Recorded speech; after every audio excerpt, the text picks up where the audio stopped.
uh, as we start looking at the chapter, I think maybe it's good to have a little background because of the previous chapters. Here in the previous chapter, Paul was talking about uh, women, boastful women who were forcefully uh, usurping leadership from men. I mean, because the reigning deity of that area, of that city, was Artemis, and in that women had quite a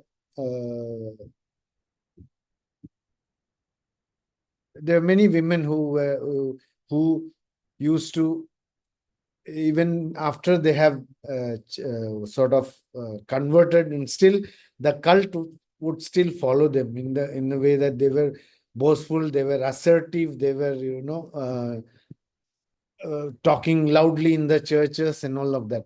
So the qualifications that he gives here also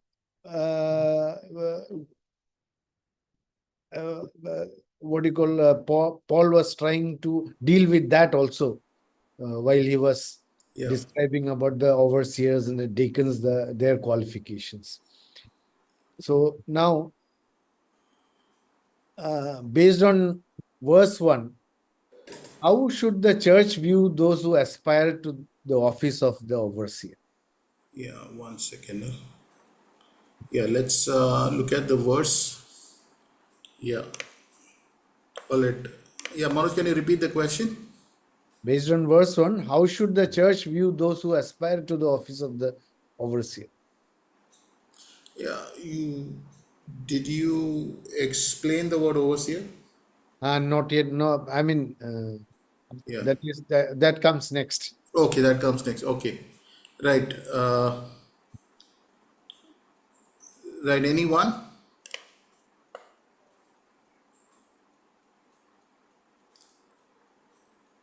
Yeah. If somebody wants to become an overseer in the church, is that a good thing or the bad thing? I mean, should the church view it as a good thing or a bad thing? What does verse 1 say? Yeah. Is it a good thing to be an overseer in the church, according to verse 1?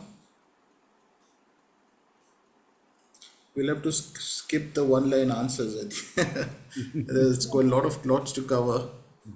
Yeah. Yes, it says it is a noble task. Yeah. It's a noble Yes, task. yeah, Okay. that's Great. true. Great. Yeah. That's what Paul says, that anyone who aspires to be to the office of the overseer is a noble task. Yeah. What is the office of the overseer? What is an overseer? Yeah. What do you think is the word overseer means? Anyone?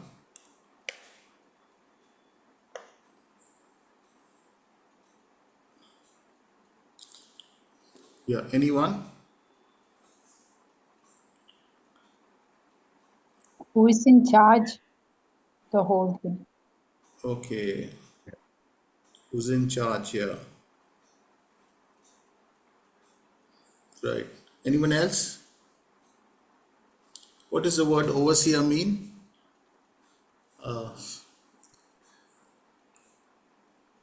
Welcome everyone.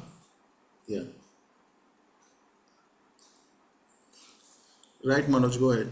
Yeah, the words overseer, elder, or shepherd can refer to the same office.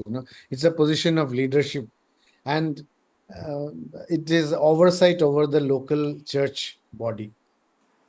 In the New Right. Testament, there is no, I mean, clearly lays out that the local church is to be governed by a team, a plurality of elders. It is not a single dominant pastor or a single dominant head who has all the authority. No, it is not like that. It is sort of a team that will run, but the elder is someone or the team of elders are those people who have oversight over the church. Okay. Yeah. Now, yeah, Pastor, anything to add? Yeah, the according to the ESV Study Bible, this word has been used interchangeably for both the pastor and the the elders. That's how. So yeah.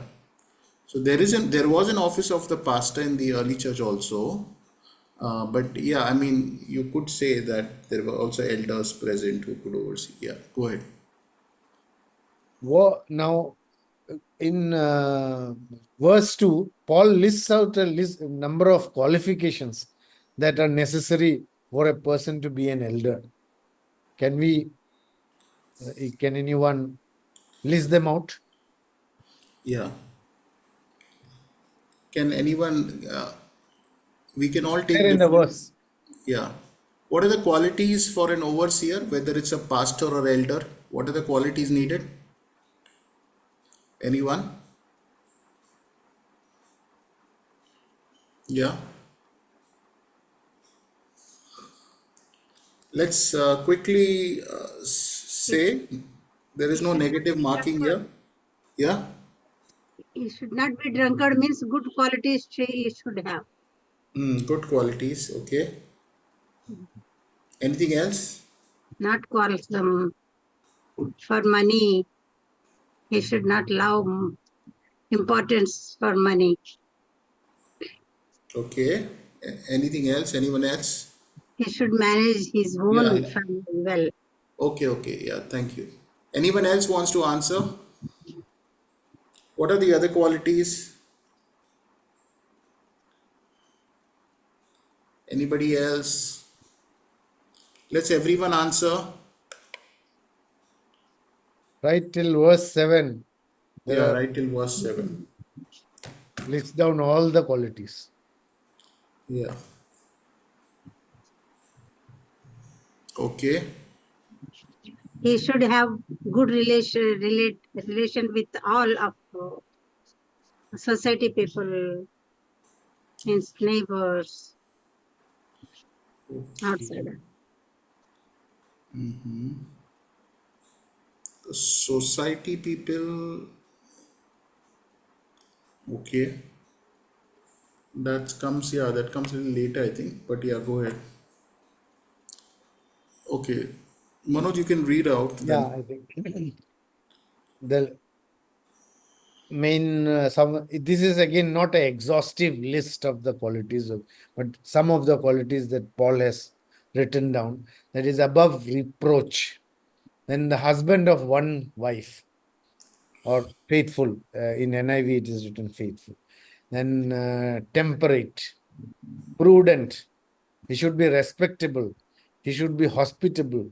He should be able to teach. He should not be addicted to wine, or he should be gentle. He should be peaceable. He should be free from the love of money. He should manage his own household well, keeping his children under control.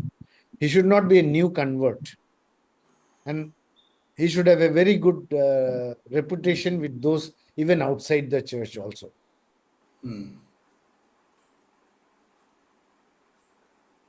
Oh, yeah, yeah, correct. Right. Now, Anyone else? why are these qualifications important? Any thoughts on that? Why do you think Paul lists out all this?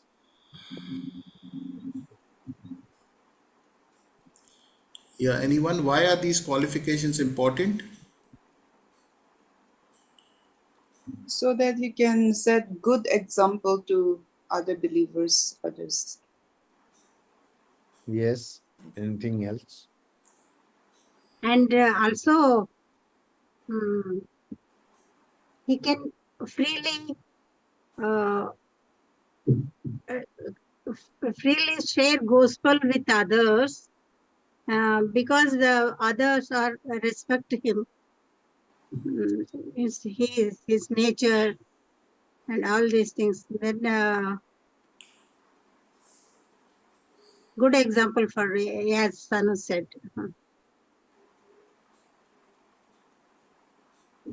Okay. Yes, anyone else? Any other response? Because the kingdom of God will be shown not in the true light to others.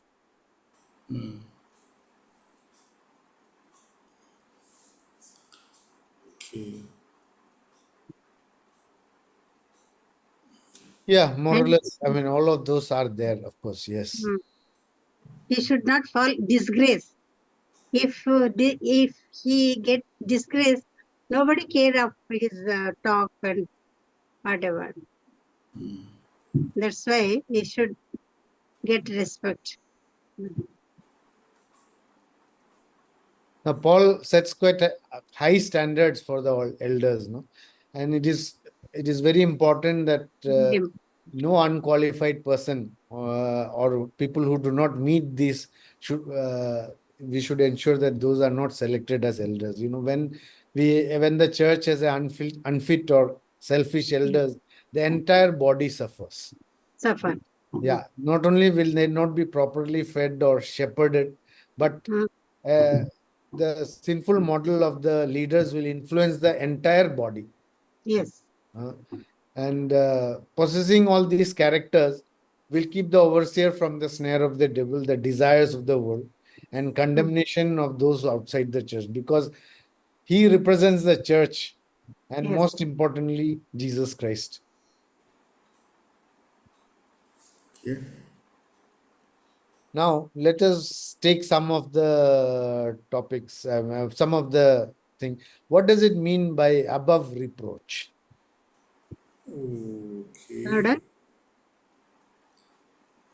Above reproach. What does it mean to be above reproach? About reproach. Verse 2 says, now the overseer is to be above reproach. So what does it mean? They Yes, should go ahead. Yeah, Sister Anne? they should not be able to find any fault with him.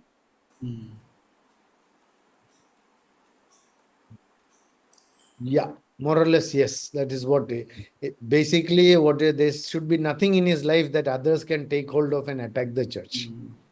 Mm, And also this is there are so many other characters. What is not there, those are all included in the above reproach part.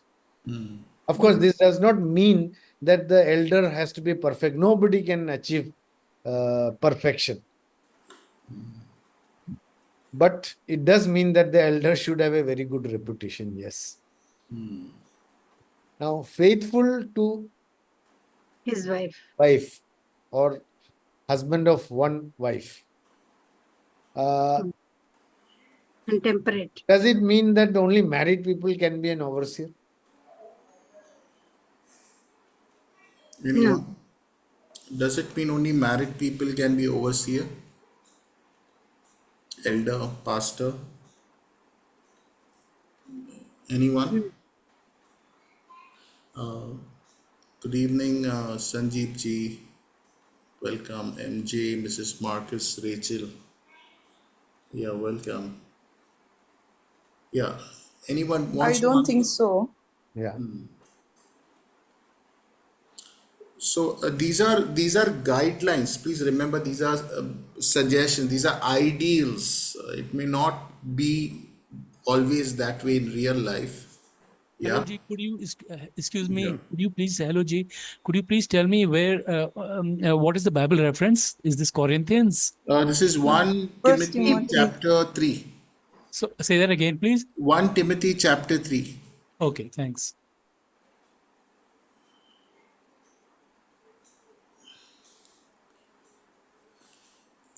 Yeah.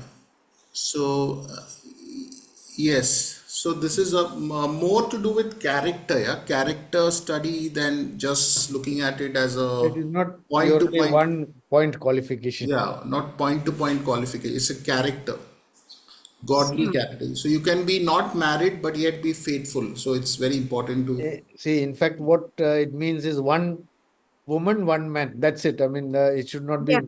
Yeah, Right. because in those days, if polygamy was quite Mm, prevalent. So this is also the reason why this is there, and it does not mean that the elder should be married. After all, Jesus was definitely single. Paul probably was single. Most probably was single. So, of course, so marriage is not a Yeah. criteria. Important. Yeah, Timothy, who was also overseeing the church, was single. He was young in Paul's absence. Yeah, right. So basically, it would prohibit a man who is living in adultery or a man who practices polygamy. They would not be allowed. That's right. Now, prudent. The next. One call is going to take a long time, but go ahead if you are. If may I say something, Yes, yes, Sanjeev ji, go ahead, please. Anna, yes. In the Old Testament, polygamy was very prevalent. So Solomon had about 300 wives, and then David also had 300 wives. And then how did this connect to what we are talking about now? So you're saying what is a disconnect? No, how does this connect actually? Then Does these connect? How does this connect? Yeah, yeah, yeah. So I think definitely we are in the New Testament, and Paul was trying to set an example that the church for the Roman society to come to, because the Roman society was very corrupt. There were a lot of loose living, drunken living,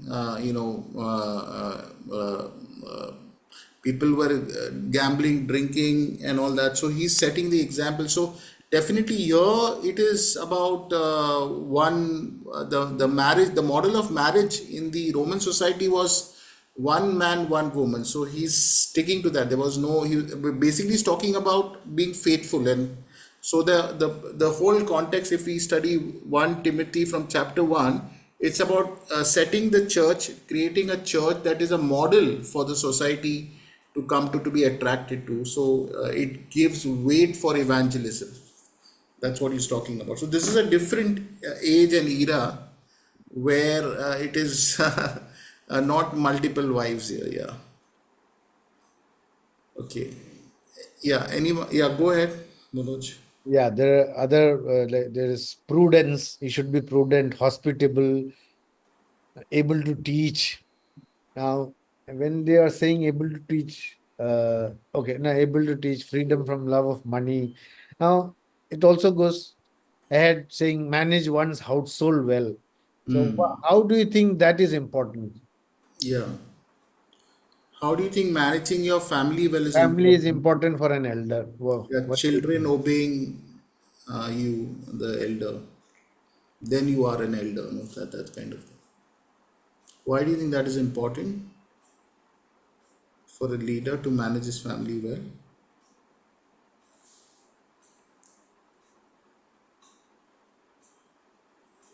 Anyone?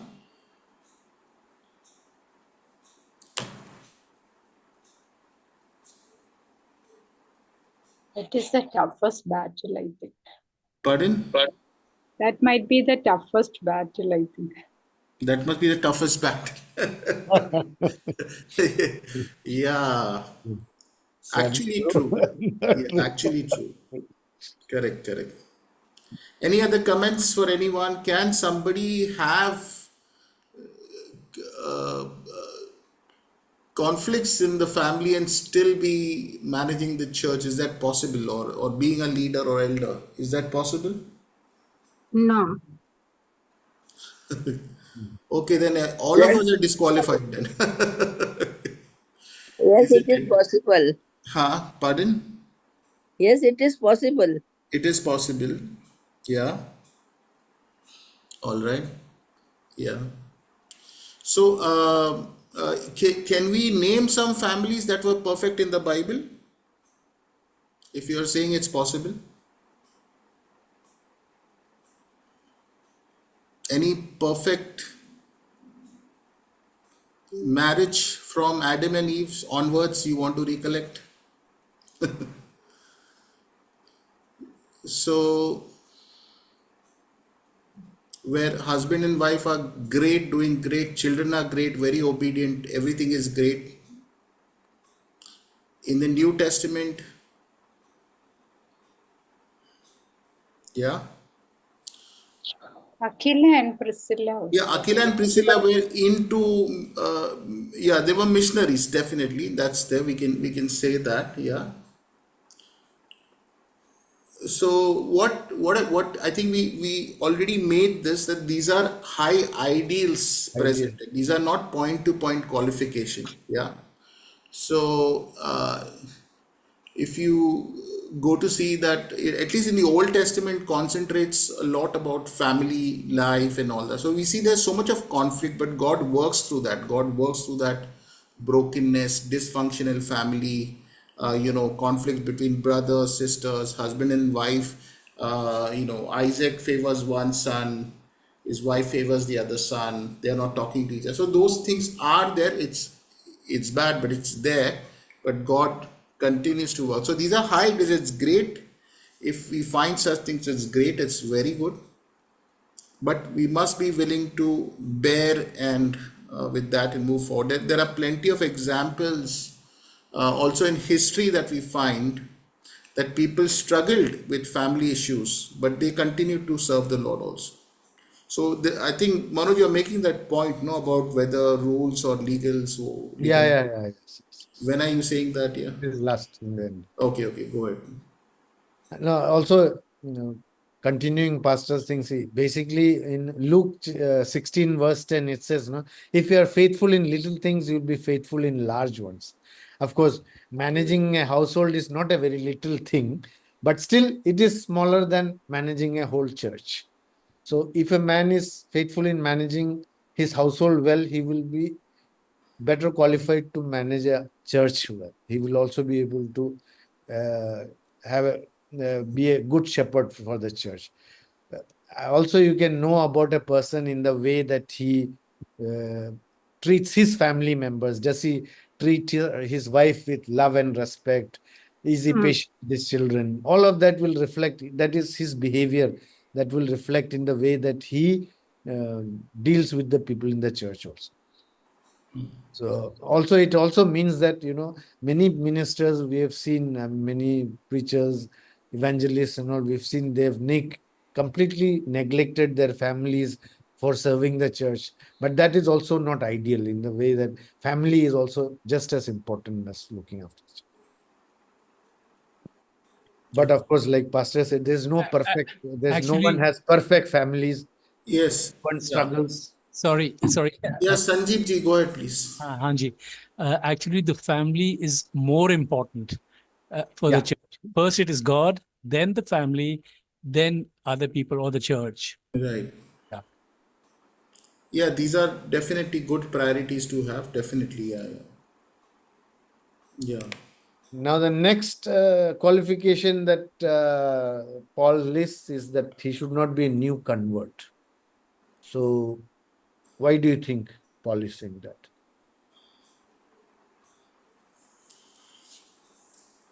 Why Sorry, does I missed one point I wanted to He, say. he must not be a recent convert. Why is Paul saying this? Sorry, I missed one point I wanted to say. Yeah, Okay. please. In a husband and wife relationship, for the husband, it's God comes first, then the wife, then the children, and then the others. I think, according to the Christian, Yeah, yeah. that's Yeah, sorry. yeah. I think the Aquila Priscilla were more about no, not Aquila Priscilla. Sorry, Ananias and Sapphira were also believers, but then they both decided to their loyalties were towards each other more than God and the church. So that is also very dangerous, to be so much in love with each other that you completely neglect God. So that's right, Brother Sanji. So what about this point? He must not be a recent New convert. convert. Yeah. Why is Paul saying that?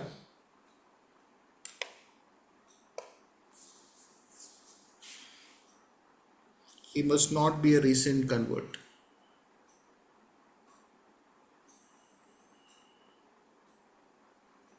Anyone? Maybe he will get quickly disappointment, and again chance is there to go back. He might go backslide. Mm. Mm. Okay. Anything else? What can go wrong with a recent convert?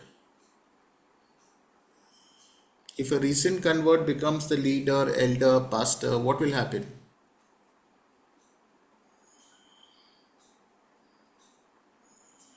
Any trouble? Yes, yes.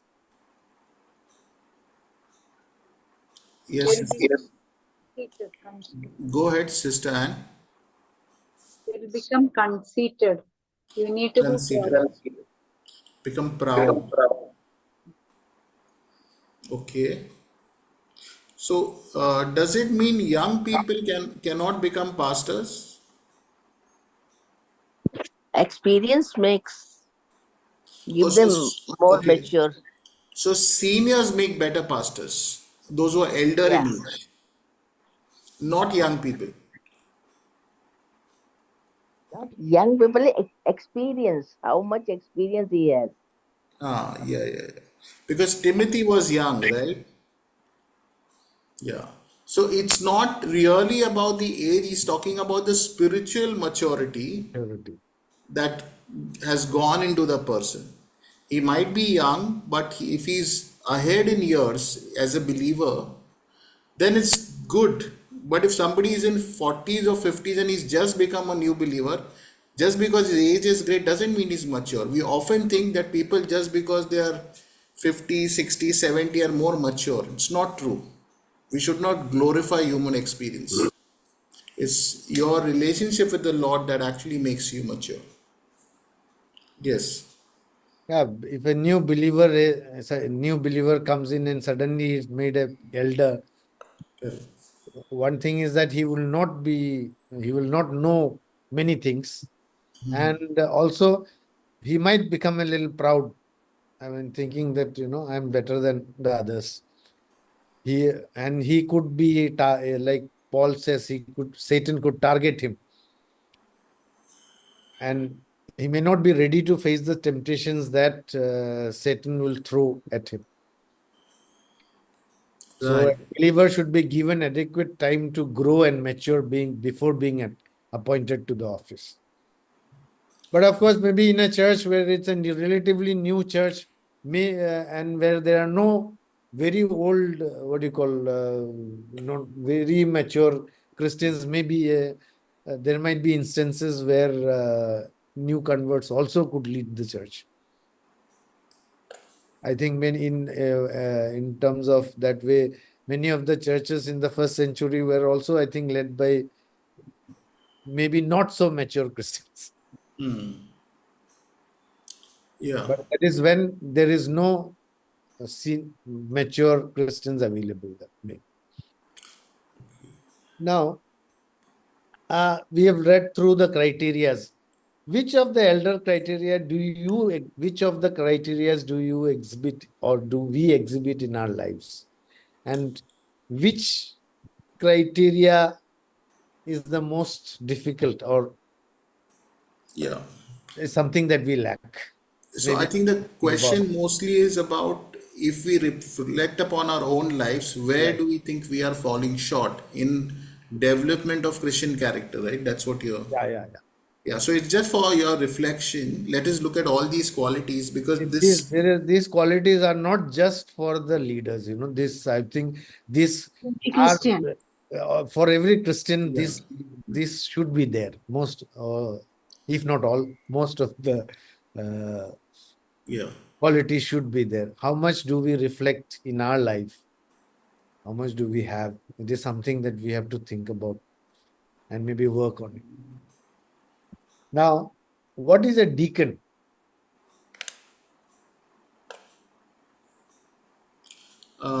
okay, yeah, deacons, yeah.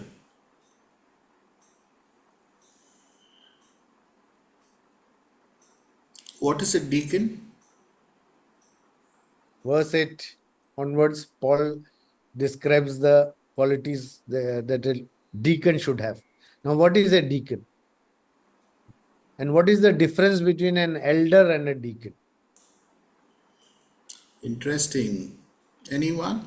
I think the word deacon comes from more of the Anglican tradition, and they are they are similar to elders, quite similar, I think, but having more authority or in the church affairs, temporal affairs also, as far as I can think. Yeah, yeah.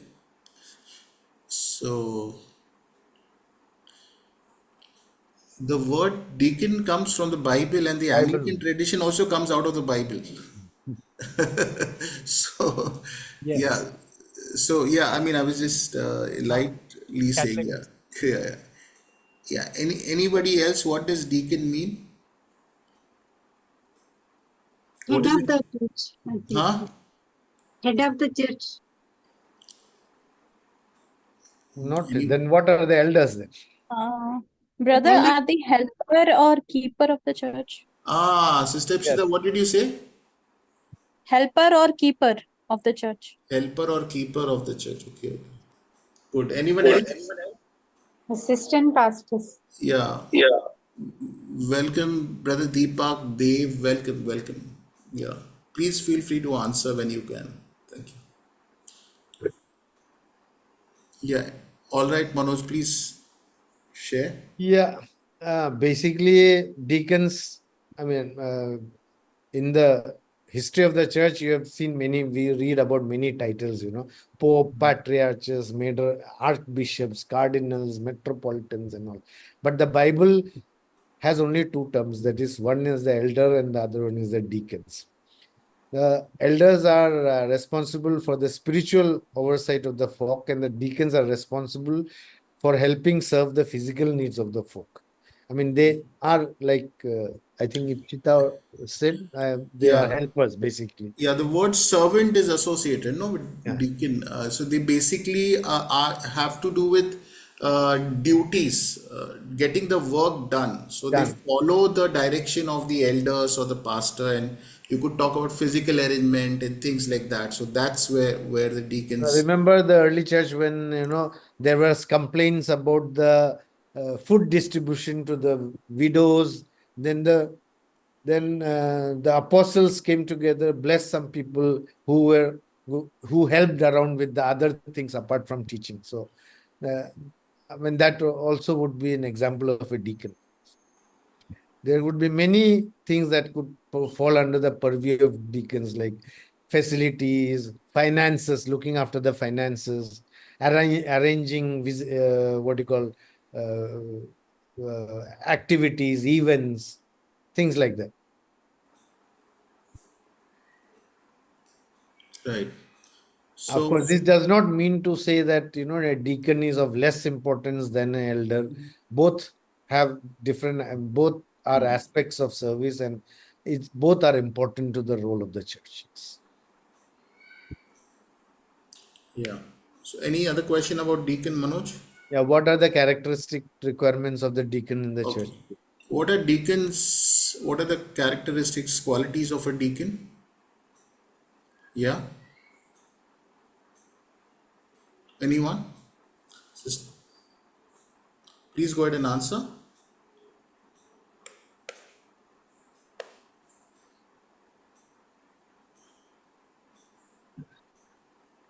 Yes.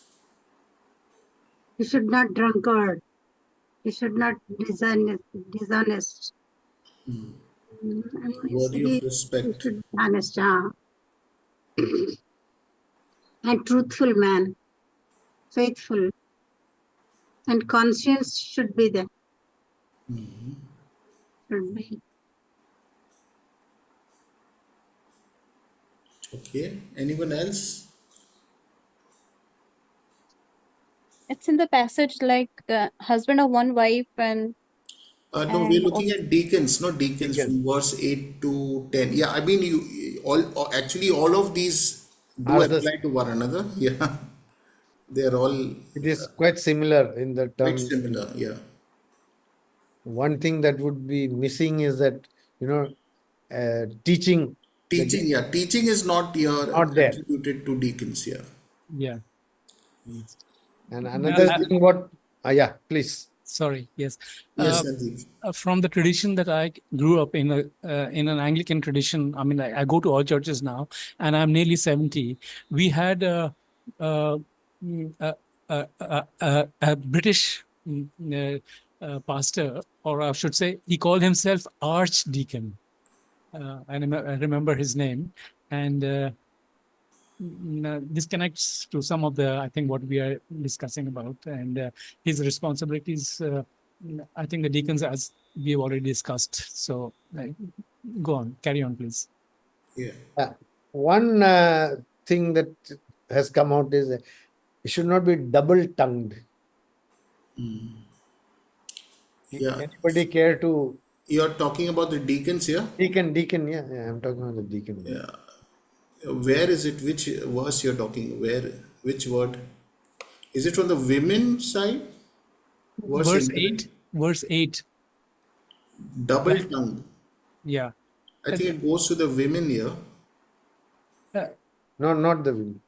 No, double tongue means to be double faced, to say something to one person and to other Yeah. thing, same thing to another. Again, this is from a different this thing. Yeah, so- different version there. version. Yeah, Yeah. yeah. Yeah. King James version is there. But Which yeah. version are we using generally here?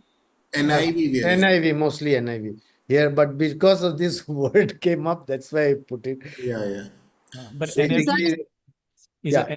NIV has there's different opinions about the versions, but don't want to get into that. Sorry. Right. Dishonest means it comes like that only, no? Yeah, He's not- basically, he should not be manipulative. I mean, more or less, Manipulative, he should not be like, saying something to one group of people, saying other, Thinking another thing. something else to another group of people, and all of that. So Mhm. basically, that's what. It's The deacon should not be what do you call dishonest, or should be sincere. That's what. Sincere. so what does it mean that they must first be tested?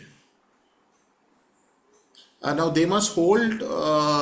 It's not that they just have to be good at work. They also have to hold on to the deep truths of the faith, right, with a clear conscience. So they must be strong in their faith. Yeah, that's very important. They are not just great performers. Yeah.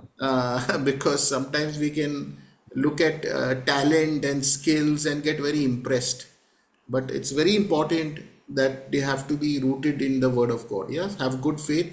But here it says they must first be tested. What does it mean? Anyone? Means is he drunkard or he is honest? Like that he is faithful.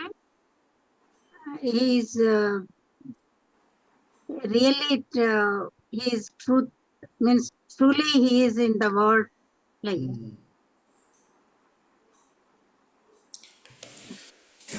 Okay. Basically, to test would be to find out more about. I mean, to ensure, do a due diligence to see whether he is actually fit for the job. Yeah, yeah. In the ESV, it is written that he must first work under a senior leader, and they must first see how his attitude is and all that, and that's presumably it's that after working under a senior leader, then for a certain while, then he qualifies to be a deacon. You know how good at is he as his duties and all that. Correct. All right. Okay. What does Paul say about his reason for writing this letter? Why has Paul written this letter? What does he say? Where are you now? Which verse are you on? Verse 14. Oh, you jumped to 14, huh? But there's also this women, no? Women. Yeah, there is women is there. In other versions, it is written in the same way, wives. Okay, but the word is ambiguous, which means it can mean wives also. It could mean women also. Yeah, that is. So, do you think it's wives or women here? In the NIV, it is women. Wife also woman, na, Pastor. Huh? Wife also a woman. That's why we can. No. The thing is, There is a difference in that. there's a difference there. What word do you think Paul is using here? Wives or women? Because in some versions, the Bible, wives is written. In the same way, their wives are to be worthy of respect. But it can also mean the same way women are to be worthy of respect. Now, who are these women? Workers of the means in the church members. Okay, anyone else?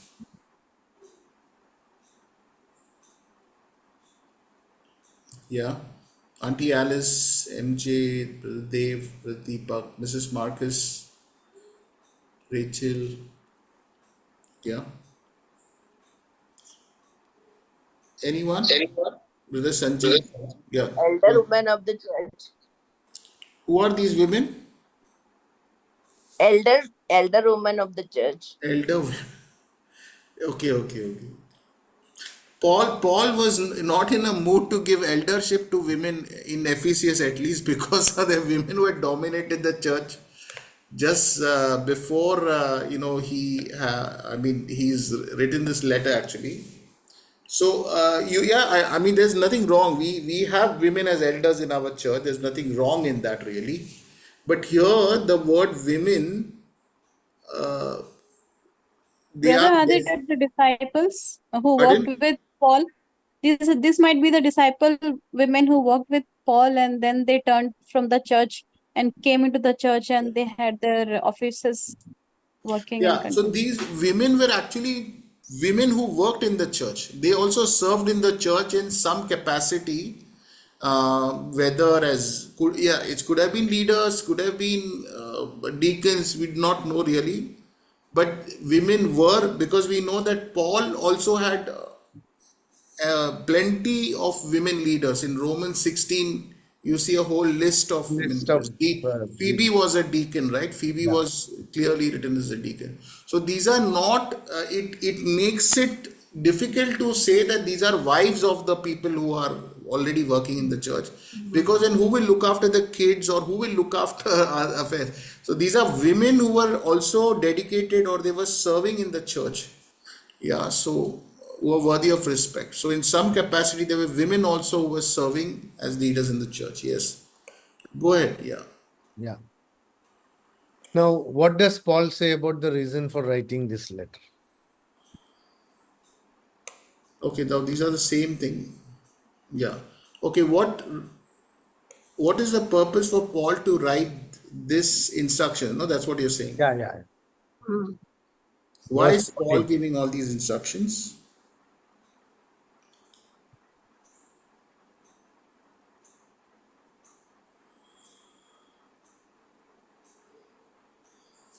I Means think to build up the church, to build up the To church. build up the church. Okay. Yeah. Any other reason?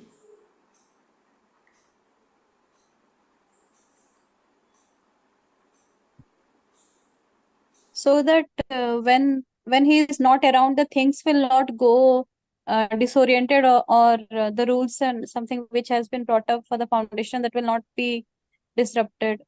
Yeah. Can you repeat that, Sister Ipshita? I think that Paul, in case of his absence, the order of the church, the things, the rules, and the order of the church will not go it's like disturbed, or it will not it will it will not function smoothly. So that he is writing beforehand.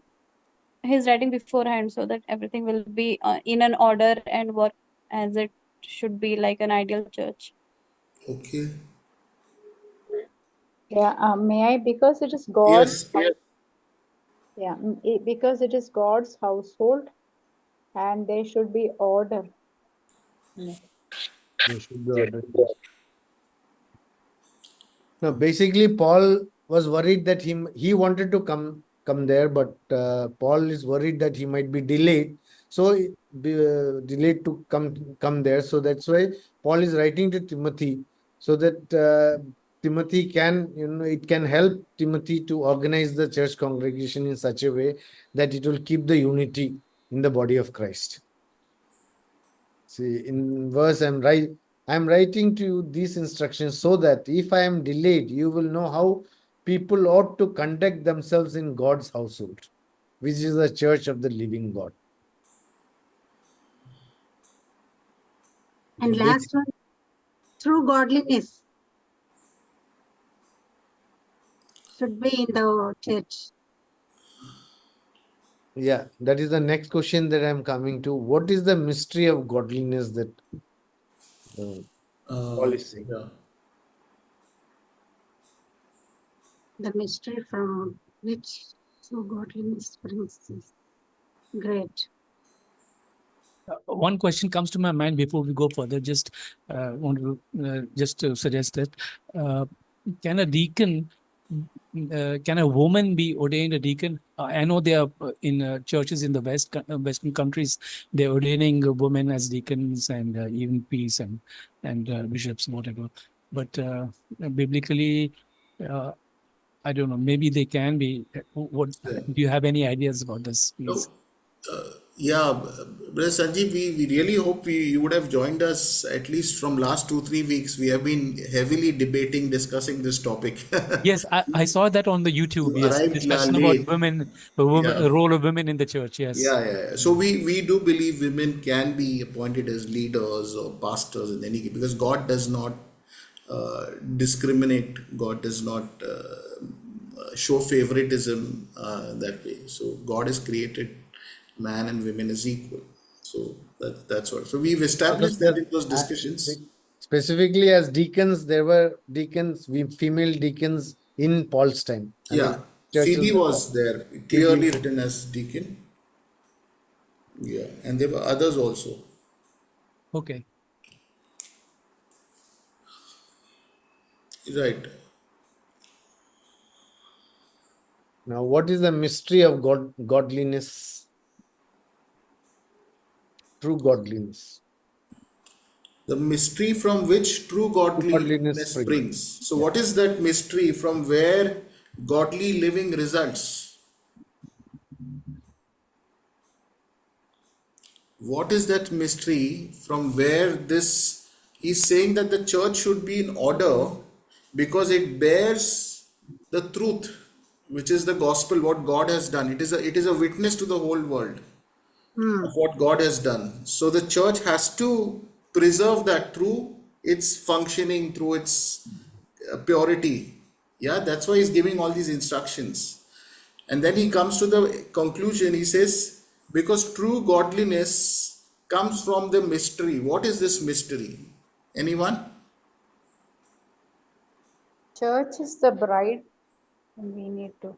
Church is the bride, okay, but what is the mystery from where true godliness springs?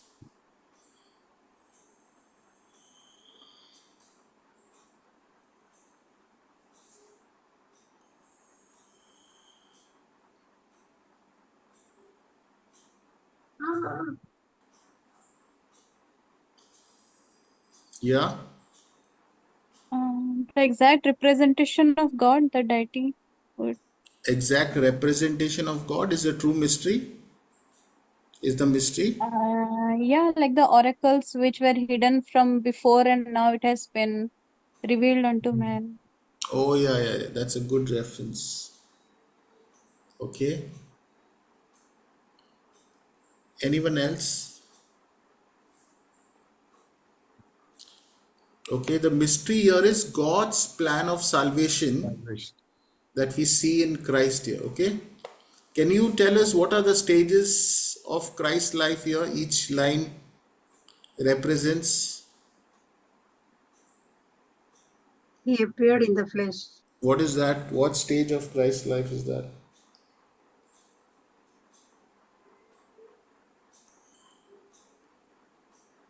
God becoming man. Yes, his Yeah. birth. That is the incarnation. Hmm. Then next step, Yeah, Manoj, you can go ahead and explain. Was vindicated by the Spirit. It refers to his ministry, right? His miracles and healing. yeah, no, justified in the sense that it was not that he was once sinful and then made righteous like us, like when we were talking about justification. No, no, But no, no, no. he was Vindicated. Manoj, justified because he was always sinless. He was declared to be sinless and justified by the Holy Spirit.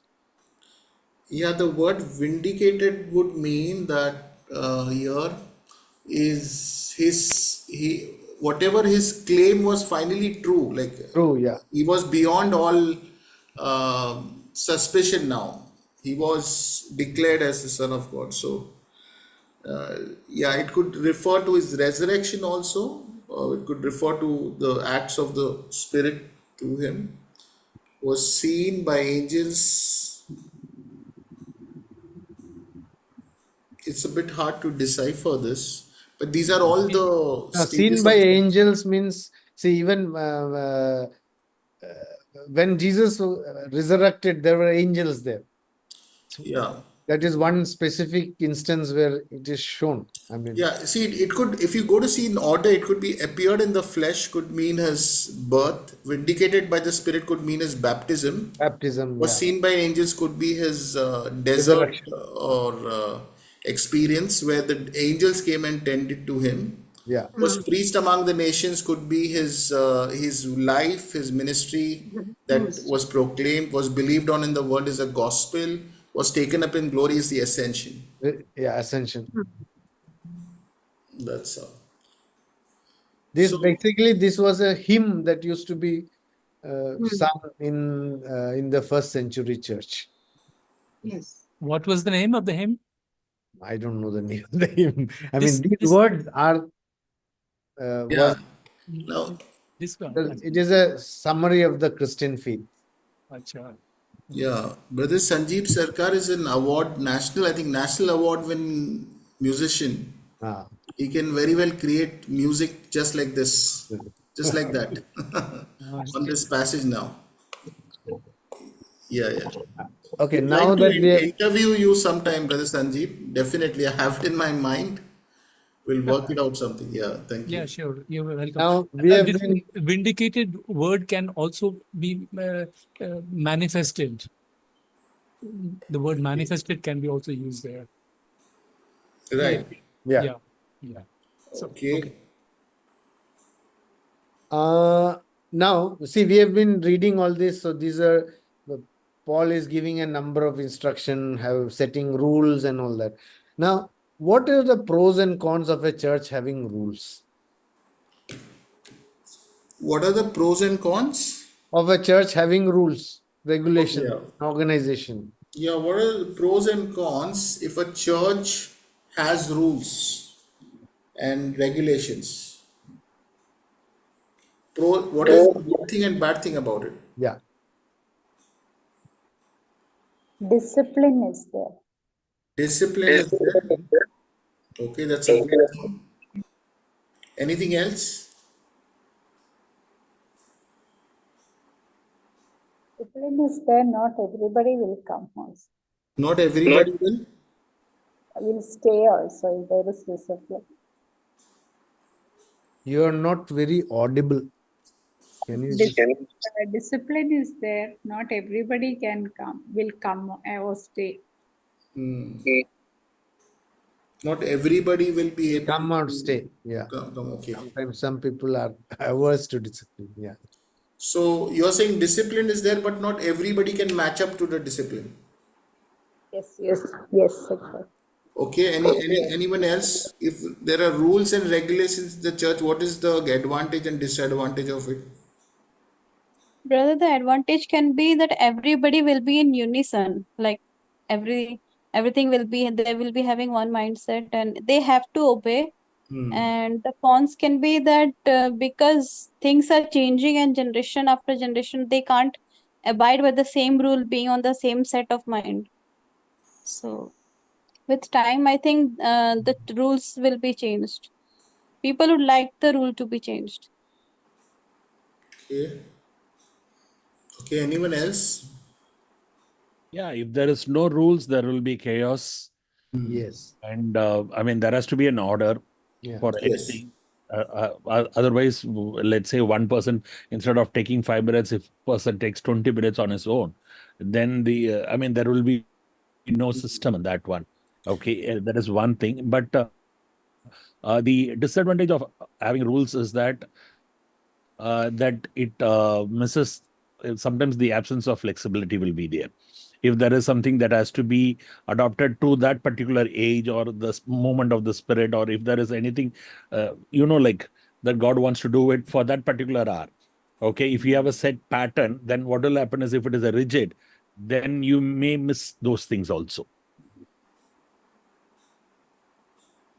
Okay. Anyone else? Pros and cons of rules. Okay. Yeah, please go ahead and answer. We are in the closing moments now. I agree with what brother just now said, brother Dave. And also this point is important, that the time sometimes is consumed too much by one person. So, or the sermon gets too long and doesn't relate to people there. So that's important. Thanks. Okay. All right. Yes. Anyone? Yeah, Manoj, go ahead and. Yeah, the pros would be, I mean, the advantage of having rules would be, like the brother said, it will avoid chaos. Otherwise, there will be chaos. Everybody will be speaking or everybody will be doing their own thing. So there will be chaos. So we need some sort of discipline. So having rules will ensure some discipline in the church. Also, another thing is that, there will be a proper hierarchy, not like pastor said, not on the basis of age, but based on the maturity and obedience to Christ and his teachings. Now, the cons would be, sometimes the rules would take precedence over everything else. Well, legalism might come in. People will just like the They will condemn each other. the Jews Yeah, missed out Jews. Jesus because they were too legalistic. They missed Jesus completely. They were waiting for a savior and they missed him when he came because they were too much into legalism. So that is one danger of having too many rules again. Yeah. Okay, so I think it's very important to understand why Paul gives this wonderful poem, this hymn about Christ right in the end of this rules and instruction. Are you getting the connection? After giving all this set of instructions, how leaders should be, how deacons should be, how women should be, yeah, he gives this wonderful hymn. Any idea what's the connection?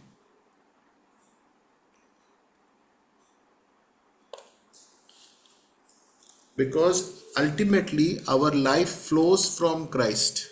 Our life, right belief leads to right living. If we have, if we are focused on Christ, on what God has done for us, if we are completely planted in the gospel, in the life of Christ, then we will automatically live.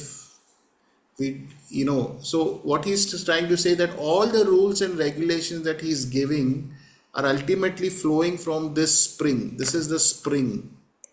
Yeah, godliness springs. This is the source of that spring. Jesus' life, what God has done, the gospel truth, the salvation plan. So that's what he's saying here. It's very beautiful, isn't it? Because rules and regulations are great, and if you look at that, also that temple was also, the Jewish temple was about so many rules and regulations that it made it very difficult for people to come to the temple. But Jesus was so much about God's love that sinners and tax collectors flocked towards him. So, yes, rules are great and that's really nice. But today, are churches today looking more like rules, or are they actually embodying the loving, compassionate presence of Christ? Is very, very important to understand. So, yes, holiness is important, right living is important, but are we sometimes becoming more about these rules and regulations that make it difficult for people to come to church or join church, or are we embodying the life of Christ where the sinners, tax collectors flocked around him? Now, to just give you an example, in one of I met a person in a Christian social gathering, and he was sitting with his head down in the corner, and everybody was socializing. So I went up to him and asked him, "Brother, what is your name and how are you?" And I thought he was not mixing around. So I went and spoke to him, and he said that my name is so and so, and we started, and he is a very good believer. He was also a very good worship leader.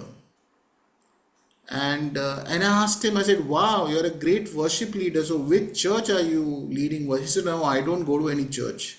So I asked him why. So he said, "Because I'm divorced. No church will accept me today." And it was very tragic circumstances. I mean, we are not going to really get into that, but of course, but it just goes to show that sometimes we are moved away from the spring of the wellspring of life, that is Christ, and we have become so much about rules that we end up chopping people away. Today, the church could be very well mistaken for a club of very honorable, decent people who all look picture perfect, very good, and broken people are not welcome there. And it's a scary place for some people to enter into. In fact, some churches are called uh, such names, Heaven's Gate, or or some kind of a very and Jesus's name was God with us, so it was God saves. It was so promising. So it's just for us to think about it. These all rules and regulations are great. It's very good. It upholds. It has a purpose, but ultimately it must flow from the life of Christ. It's very. We must not miss the main thing from which it flows in the zest to uphold these rules.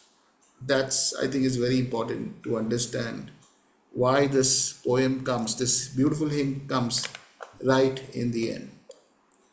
Okay, thank you everyone. God bless you. Thanks, Everyone, good night. Manoj. Yeah. Take care. Good night. We'll see you again next Wednesday.